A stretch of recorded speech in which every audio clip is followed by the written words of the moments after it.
Avail IIFL Gold Loan and win free foreign trip and also win many attractive prizes. Terms and conditions apply.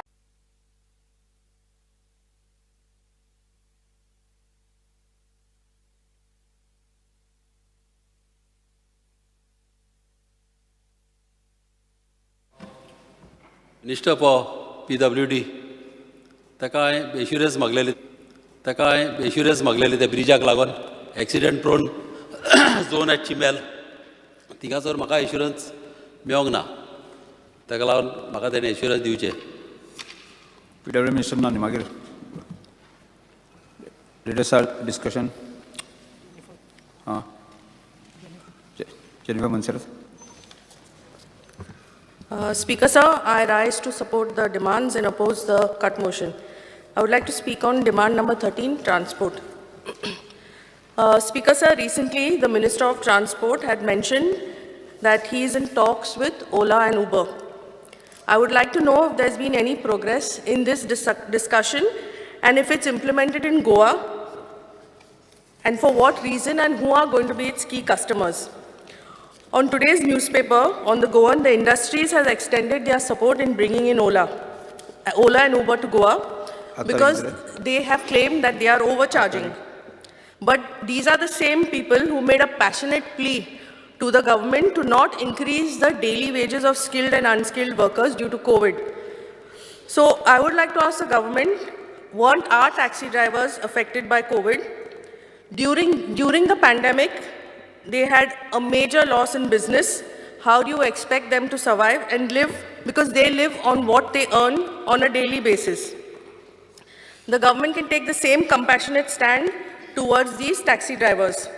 A few months back, the government was in the process of installing taxi meters within a stipulated time. What was the purpose of asking them to install these meters when now the government is considering bringing in Ola and Uber? Now the government will say that the taxi drivers have not installed the meters and they are not listening. But I think we need to have a mechanism in place where they are made to install the meters. So in this, who has failed? The taxi drivers have failed or have we failed in making them install the meters? Does the government have data on how many cab operators have not installed taxi meters?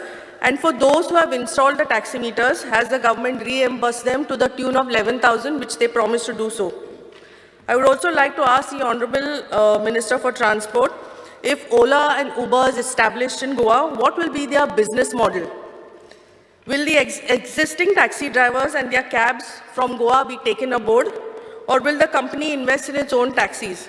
What will be the charges? Because in metros, if you're considering how successful it is in metros, which it is not, and I will come to that later, but the prices in the metros vary as per the demand and availability in a particular area. How will this be determined in Goa? What will be their working hours and how much will they be paid? When Ola and Uber launched in the metros, they started off with a big bang by offering very lucrative incentives to its customers for rides. With the increasing business model and at that time the success, they had huge fundings which were coming in. And later on they realized that they couldn't pay that back, so they started charging the customers extra by introducing flexible pricing. Even on the driver front, Ola started to lose big, and the incentives which were supposed to give the drivers were cut down drastically.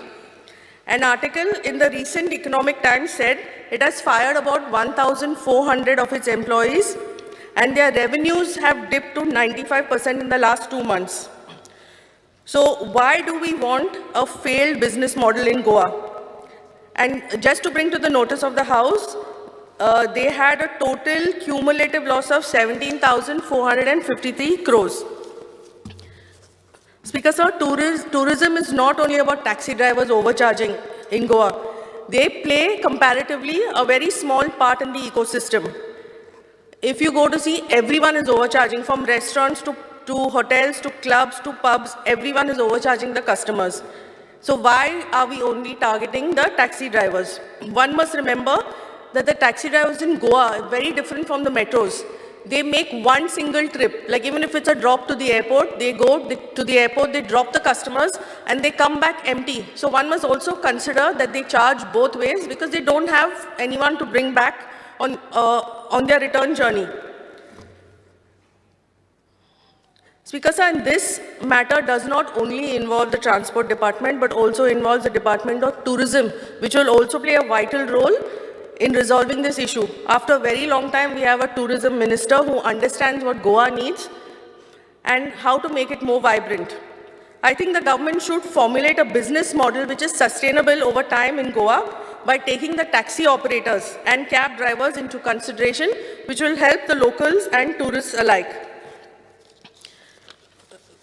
And Speaker sir, we cannot conclude that tourism is affected only by these drivers in Goa. It's also lots of various other issues which come into place, which is the garbage menace on the beach, stray dogs, unattended cattle, and various other issues. And I think as of now, we have all ministers who are capable from the Honorable CM to Tourism Minister, Home, Science and Technology, Animal Husbandry. All these issues will come into place, and I think the government should reconsider bringing in Ola and Uber. Thank you, Speaker sir.